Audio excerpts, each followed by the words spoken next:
Nderuar miq të GOL21 mbrëma, në ditën e 8 botrorit ka ardhur rezultati më surprizë i këtij kompeticioni. Argentina e Leo Messit me këtë të fundit që pritej që ta merrte përdore skuadrën drejt një fitore të mundshme, në fakt ka ndodhur e kundërta, një rezultat katastrofik përballë skuadrës së Kroacisë 0-3, ndërsa shpreson në një mrekulli tashmë në ndeshjen e fundit fazës grupe, kërkon të fitojë ndaj Nigerisë dhe Kroacia mos të tolerojë ndaj Islandës. Ndërkohë skuadra ballkanase ka prerë biletën për në raundin tjetër, pra në raundin e 1/8. Është kualifikuar edhe skuadra e Francës, gjelat u mjaftoi vetëm një fitore, 1-0, një rezultat i ngushtë kundër Perus, ndërsa edhe Danimarka shprang kualifikimit në atë barazim 1-1 kundër Australisë. Ju kujtoj të ftuarit e përhershëm, Klodian Duro, trajner futbolli, në këto momente mi mbrëma Duro, po kujtohet vetëm ajo kënga Don't Cry for Me, Argentina. Është mos e goditur. Lusim që tifozët, siç u dëshpëruan në shkallët e stadionit, mos e marrin. Jo, ka filluar revolucioni, jo vetëm në shkallët e stadionit, por edhe në Argentinë. Të gjithë e kanë me San Paoli. Unë mendoj që me atë në fakt që keni goditur ju prej 3 ditësh. Jo se e kam goditur, se faktikisht për mënyrën se si e shpreu skuadra duke qenë vetë trajner, duhet jem në krah të trajnerëve, por ishte evident edhe e dukshme që Argentina thjesht 11 futbollistë luajnë në fushë, por pa ide, pa rrjeshtim, pa fantazi, pa kreativitet. Do të diskutojmë gjatë. Dhe a thua se Messi, i vetëm si njeri, duhet krijojë gjithçka për Argentinën. Lirim Zalla, gazetar mi mbrëma. Zalla, ndoshta me të gjitha gjasat një nga skuadrat pretendente mund të largohet para kohe nga ky botror. Po një pretendente tjetër dha profilin e vet sot, dhe kjo është Kroacia. Ju e quani pamdyshje pretendente me këtë që dhuroi sot. Sigurisht, ka mesfushën më të mirë në botë, janë mesfushorët të cilët mbajnë skuadrat më me peshë në kontinentin evropian. Do të them dhe një gjë tjetër që unë sot kuptova më së miri, mora një leksion që futbolli është një lojë globale dhe komplekse, është kolektive dhe në asnjë mënyrë nuk duhet parë vetëm nga individi, qoftë ky dhe Lionel Messi. U vil Zajmi, analist, mi mbrëma Zajmi, në fakt nuk do të flasim akoma për varje, por do të flasim çfarë po ndodh me këtë skuadër. Kemi edhe një video përpara kësaj ndeshje ku Leo Messi nuk këndonte himnin, por vetëm kruhej, fërkonte ballin, kokën. Unë do ta përkufizoja pra që nëse me Islandën Leo Messi humbi një 11 metrësh, sot ai humbi një ndeshje. Bashkë me të edhe Argentina ka rrezikon një zhgënjim i madh për gjithë opinionin, median sportive, dhe askush nuk gjen dot pra një arsye, një motiv pse kjo skuadër është në këtë gjendje. Ka shumë arsye, shumë motive. Ne do të themi që në 12 ndeshje janë aktivizuar 48 lojtarë, mund të jetë ndër formacionet e vetme që nuk ka gjetur akoma stabilitet, si shumë tjera që një farë mënyrë në ndeshjen e dytë ka një lloj stabiliteti. Të ftuarit e special të mbrëmjes sotme janë pikërisht shkrimtari dhe publicisti Agron Tufa. Mi mbrëma zotit Tufa, si do ta përkufizonit këtë botror me një fjali? Po më pëlqen, por është faza më e keqe për ndonjë përcaktim. Ka përpjekje racionale për të mos lënë pikë me përjashtim të ndeshjes sotme. Nuk duket tani bukuria e kampionatit, besoj. Do të duket më vonë. Po, besoj po. Dhe moderatorja kolegja ime në fakt në Vizion Plus, moderatorja Lori Haxhiu, njëkohësisht dhe drejtoresha e shërbimit kombëtar të rinisë. Mi mbrëma, Lori. Mi mbrëma, Andi, mirë se gjeta, kënaqësi që të jam në studion tënde, në studion e botrorit, Rusi 2018, vërtet shumë emocione, për cilën i çdo mbrëmje, kështu që publiku besoj duhet jetë shumë i kënaqur me gjithë analizën që realizohet këtu. Në fakt mua kur më thanë që je tifoze e Italisë, nuk doja që të ishe në këtë studio. Pasi Italia nuk është. Për çfarë do flasësh sot? E qartë. Ke të drejtë, sepse pa Italinë, pa Hollandën, botrori nuk mund të jetë aq bukur sa çdo të ishte në rastin që ato do të ishin pjesë. Këto ekipe të mëdha, megjithatë jo se Italia bën një lojë shumë bukur. Që nuk ka skuadra të mëdha edhe të vogla, le të themi se kjo fazë grupeve po na tregon të gjithëve bashkë që duhet jemi të vëmendshëm edhe ndaj ekipeve surprizë, si për shembull Islanda. Megjithatë kemi kohë për të folur. Rikthehemi në studio për të analizuar pra këtë humbje katastrofike të Argentinës. Dua ta filloj me ju, Zajmi. Në fakt, nuk të gjithë ishim të vetëdijshëm, nuk ishte favoritja e madhe Argentina, edhe pse është një skuadër me emra të mëdhenj, duke parë se si erdhi në këtë kampionat, se si arriti të kualifikohet deri në frymën e fundit. Spari do të bëj një kompliment për kronikën, Ervin Sina. Nuk i mungon asgjë pra mbrëmjes sotme. E ka përshkruar në mënyrë perfekte gjithçka. Kështu që ajo që mund të them unë është se ne ishim përgatitur, unë dhe mbrëmi isha optimist për Argentinën, sepse u mendonte një rikthim i skuadrës, por siç e thotë edhe Sina, pra është një skuadër në një kaos total. Dhe më kryesori është sepse skuadra është e lidhur me Mesin, varet për atij. Mesi nuk është si Barcelona, pra skuadra nuk funksionon mekanizmi, dhe ajo që është më kryesorja me një trajner në një kaos total, një trajner i cili ka shturur jo vetëm një skuadër, por edhe një shtet të tërë, pra janë të gjithë të shokuar me vendimarrjet e tij. Dy humbje katastrofike, thoshin media ndërkombëtare, jo vetëm rezultati, por edhe tatuazhet e tij që lidhin për të dëshiruar. Një njeri i veçantë, e pa parë një farë mënyrë një tip trajneri si ai dhe për mua, duke qenë që jam i këtij profesioni dhe më pëlqen shumë që ta bëj këtë profesion, e kam vënë re që nga fillimi që në ndeshjen e parë të Argentinës, që Argentina do të ketë probleme që janë evidente dhe shumë të dukshme, vetëm një tifoz i çmendur i Argentinës që beson verbrisht që kjo Argentinë do fitoj pavarësisht se los keq, mund t'i besoj me atë lojë që prodhon Argentina, mund t'i besoj që do të bëjë rezultat. Por të hyrë në brendësi do të thosha që përveç se emrave në 3 ndryshimeve të bëra, ka ndryshuar totalisht krahun e majt nga ndeshja parë, Rojo dhe Di Maria. Këtë herë nuk aktivizoi Banegën që u aktivizuan pjesën e dytë në vend të Biljas, por as Bilja, as Banega dhe Perez. Ka qenë një skuadër pa shkëlqim edhe gjatë eliminatorëve të Amerikës Latine. Unë i kam ndjek gjitha ato ndeshje.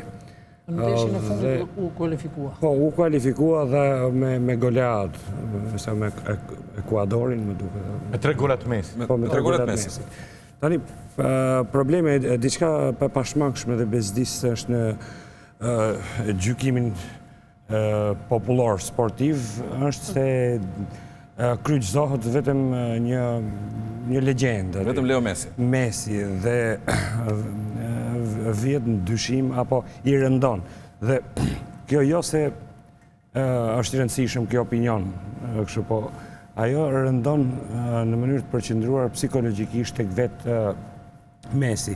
Gjatë intervistave të tij ne ndjejmë se çfarë ankthi ka dhe shprehet, dhe është një barë shtypse. Tifozët e shtypit sportiv gjithmonë krahasojnë dhe krahasimi vazhdimisht bëhet i rënd në referenca me Maradonën. Dhe ati ka rënë, si thush, një barë tepër e madhe, a thua se ai do ishte profet i popullit Argentinës për ta nxjerrë nga ai. Problemi është, unë e shoh më pak më konkret. Nuk është profet, po është njeriu që është akuzuar që ka ndërtuar skuadrën. Po, këto janë... Prandaj të Barcelona dhe të Argentinë. Lutem, shtypi është shumë i ndjeshëm dhe shumë i zgjuar. Shtypi sulmon Messin sepse ai ka pasur akuza në nivele shumë të larta, që është ai që dikton grumbullimin lojtarëve, është ai që përcakton kush do luajë në fushë. Unë jam simpatizant personal i Messit, por të gjitha këto, prandaj dhe media vjen me këtë ngarkesë. Nëse Messi do ishte më i thjeshtë përpara, nuk do kishte këtë ngarkesë. Një shkues inteligjent që abstragon nga kultura masive e gazetarëve sportiv, domethënë e di fare mirë, domethënë që këta janë receta banale dhe ne nuk mund ta themi kurrësi që Messi vendos kati. Atëherë s'është nevoja për trajner, ja lën Messi te ka pas rast. Për parulla këtu, ne kemi ardhur që të themi se çfarë ndodh në të vërtetë. Ato parulla ti nxjerrin në parullën dhe mbaroj. Ne e themi të vërtetën zotëri. E vërteta është që Messi, sepse unë nuk më ka pyetur Andi, akoma po e marr vet fjalën. Unë do ta bëja emisionin duke marrë intervistë dy njerëz. Do merra dy njerëz tani, po të kisha mundësi do intervistoja. Një është Icardi, që pse mungon bashkësi më i mirë, sulmues perfekt i Serie A. Që duhet ishte sot. Dhe e dyta, Dybala është dhe dje bëri servilin, tha, do luajmë që të mbështesim Messin. Do merja me notin zotëri. Trajneri kampion bote, që të shpjegonte se çfarë është fanella e Argentinës dhe çdo të thotë marrësh pjesë në futboll. Gjithë këto debate s'kan lidhje me Messin, para punës. Messi është një lojtar si gjithë të tjerët, dhe mos i veshim atribute hyjnie, aty është një futbollist normal në fushë, shumë inteligjent dhe sot u përpoq të bëj gjithë ato po. Edhe s'bëri asgjë. Zoti Tufa është i vlerësuar sot me notën 4. Ashtu si dhe në ndeshjen e Islamit. Edhe dysh mund të ishe, po. Kur e ke të bllokuar tërë skuadrën, gjitha repartet, dhe ti je i supermarkuar, ai që e shef nga lart fushën është trajneri. Apo ja. Ne kishim një kloun vodevili që e drejtoj skuadrën me një aventurizëm shumë skandaloz. Nuk mund të... Unë jam mësuar të shoh Mesin të Barcelona. Sigurisht aty nuk i shërbyen Mesi, po ta shihni me vëmendje, se unë e kam përqendruar... Po dhe Mesi nuk i shërbeu atyre. Po, ka shërbyer dhe ka dhënë dhe pas aty ndryshon mekanizmi i lojës të Argentinës dhe të Barcelonës. Barcelona ka më shpejt. Qa lidhe ka kjo? A i mbajt si nivelli më i lartë i botës, tani do t'ja kryojmë lojën ati si Barcelona që të bëj vezën e i. Jo, a i është lojtari madh, do t'a përshtasin lojën atje. Problemi është u bon botrori 2 që ky njeri dështon dhe kjo s'ka. Problemi është u bo botrori 2 që ky dështon, janë disa ndeshje që ky dështon. Jo më si dështon, shkojnë finale botrorin që kaloj. Ne tani po themi a kalon grupin apo jo? Bëhet fjalë, kur themi që bëhet fjalë, shkojnë finale me zotrinë, shtesë humbi. Po, pak me vështërsi, nuk është se shkëlqeu. Ka probleme skuadra me këtë lojtar. Dhe ajo që bën diferencën, sepse e shohim një shkëlqim absolut tek Barcelona, drejton një skuadër në gjithë drejtimet e parë, është protagonist kurse ka probleme që të kapim ne kjo, ka probleme me këtë lojtar. Po kush janë lojtarët e tjerë që të mungonin? Asi, unë gjykoj që këto janë lojtarët. Icardi. Jo, mungon aktivizimi lojtarëve. Mungon aktivizimi Dybalas, aktivizimi Higuainit, mungon aktivizimi lojtarëve. Po ja më sot ishin të dy. Po gishin erdhën me vonesë. Problemi që përveç një gjujtje të Dybalas, ishin në stol. Po duro. Jo, normalisht gjithkush... defektet e Argentinës. Po normal se me Argentinën do merren sepse Kroacia nuk ka ndonjë hall. Kroacia ka 2 fitore, ka 5 gola shënuar, është një të pësuar. E ka mbyll gojën gjithë studiove. Ka një futboll perfekt, ka një mesfush për të pasur zili nga të gjithë ekipet e mëdhaja, ka një qetësi në drejtim nga trajneri Dalic, ka një bukuri në gëzimin e golave, ka një grup të gjithë bashkë kur shkaktohet faull dhe të gjithë janë grup si të kundërshtari apo të arbitri, ka një grup kur gëzojnë dhe nuk shoh në fytyrë të paknaqur, ai që ishte i paknaqur u dërgua në shtëpi. Ka dhe një trajner zoti që e largon në shtëpi. Thash pak më përpara, ka një trajner mbi të gjitha Dalic, i cili duket që në drejtim, që në vazhdimin e lojës ai i krijon ekipit qetësinë e duhur për të shprehur ato që kanë punuar në stërvitje, të shprehur në ndeshje.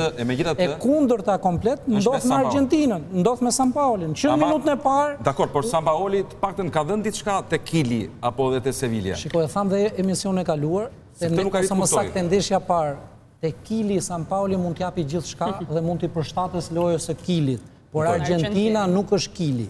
Argentina është Argentina e cila luan futboll dhe i ka mësuar botës se si lozet futboll, që në kohë e përmendi shumë mirë edhe Zalla, që nga Menotti, gjithë me radhë nga Maradona, nga Batistuta, nga Kempes, shumë hye nga Zanetti. Kanigje, Valdano. Dhe Argentina është një super fabrik futbollistësh, e cila furnizon gjithë ekipet kryesore në Europë, dhe prandaj dhe është çudia që San Paoli kanë në dispozicion futbollistët më të mirë, dhe aq më tepër të këta futbollistë ngel jashtë edhe një nga sulmuesit më të mirë të këtij sezoni, siç është Icardi, do të thotë që ti ke futbollist shumë të zotë që zëvendësojnë. Ndoshta nuk ngeli jashtë për këtë arsye, por për një arsye tjetër. Por do të ndalesha tek drejtimi se gjithçka nis nga koka, nuk nis tek lojtarët në fushë. Lojtarët i fut dikush në fund, siç sot duhet mos i heqim edhe ose mos e rëndojmë San Paolin se gaboj edhe te gabimi i Caballeros. Por San Paoli ka gabuar në zgjedhjen e Caballeros në portë. Këtë mund ta them. 36 vjeçar, portieri i dytë i Chelsea. Dhe në qoftë se Romero, portieri i parë i Argentinës, dëmtohet dhe mbasi dërgohet në shtëpi, kthehet dhe jep një intervistë dhe thot San Paoli me zor priti që unë të dëmtohesha dhe nuk më priti fjalën e mjekëve të cilët thanë që Romero mund ta lozi botrorin, atëherë këtu diçka nuk shkon. Kështu që e gjithçka unë e përkufizoj te San Paoli, ndërsa debati apo çështjet për të diskutuar janë të shumta, siç është dhe çështja a është Messi në formë apo jo. Messi sot ishte komplet i ndryshëm nga ndeshja parë me Islandën, ku mori gjithçka përsipër me Islandën. Tek të dyja herët unë nuk është ai Messi i zakonshëm. Okej, ja ta dëgjojmë dhe Lori Axhiun në versionin Italo-Argentinas. Dua që t'jem më pak teknike sa ekspertët, kështu që prandaj nuk kisha duke ndërthyer deri tani Andi. Duhet të thënë që futbolli është lojë emocioneve të mëdha, është spektakël mbi gjitha veç pjesë racionale të gjithë futbollistëve në fushë. Megjithatë, jo të gjithë kanë fatin që ndjekin kampionatet caktuara të futbollit përgjatë gjithë periudhës vitit. Kështu që mezi presin kampionatin evropian futbollit ose botror të futbollit, dhe kur thuhet apo flitet për emra të tillë si Brazil, Argjentinë, ne themi spektaklin e kemi të garantuar.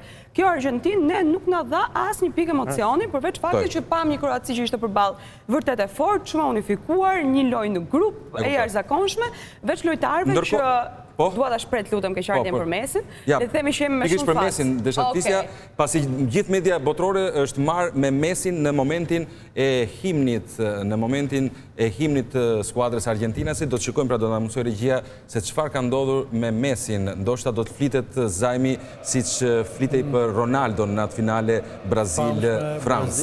Ja, pra ky është momenti i Mesit, është himni Argjentinas. Duket se presioni është shumë i madh zajmi. Shumë i madh, shumë absolut. Jo, zakonisht i madh, të vjen keq kur shikon, pra keqardhje madhe, sepse ne jemi mësuar që te sportista shikojmë në festa, në gola. Ai do kryqëzohet. Unë kam një mendim pak më ndryshe. Duke qenë që në tilla situata kur diçka nuk funksionon, lojtarë si Messi dhe skuadra si Argentina një farë mënyre bëjnë dhe diferencën. Nëse nuk funksionon raportet trajner-skuadër, me potencialin që ka kjo skuadër, shumë gjykoj që mund të nxjerrin nga situata. Pra, lojtar individ mund të marrin skuadrën, të tërheqin dhe të marrin rezultatin. Gjykoj unë, sepse potenciali është aq i madh, eksperienca aq e madhe. Këto janë lojtarë që luajnë në ekipet më të mira. Mjafton 1-2 ndeshje që trajneri mund gabojë ose mund mos funksionojë diçka, por në fushë 11 lojtar paktën marrin, kanë autoritetin për ta shpëtuar situatën. Sidomos Messi. Absolutisht, pra ky dhe të tjerë, sepse të gjithë lojtarët të gjithë tentojnë pra dhe kërkojnë ose gjejnë argumente pse nuk luajti dhe Higuain, të dy sulmuesit luanin bashkë, ka shumë motive. Por 11 lojtarë që janë si luan, pra në një farë mënyrë në kuptimin figurativ, ose për atë që kanë dhënë gjatë gjithë sezonit. E nxjerrin nga situata, se në fundit një skuadër nuk mund ta konsideroj me vlerë absolute Kroacinë, por një rivalitet shumë modest sportiv mundet. Andi, çfarë? Po, urdhro. Më fal, profesor Zalla. Urdhro. Përpara se të vija në studio, isha duke lexuar edhe rrjetet sociale, se më intereson e bëm kurioze se çfarë mendimi kanë lidhur me ndeshjet. Meqense kjo sot ishte një ndeshje që nuk do kalonte pa u vënë re, sidomos për shkak të pjesëmarrjes Mesit edhe gjithë peshës së rëndë që kishte, ishte që Messi i vetëm edhe me ekipin më të fundit, kategoritë më të fundit botës, do ta kishte marrë për dorë dhe do ta kishte kualifikuar Argjentinën.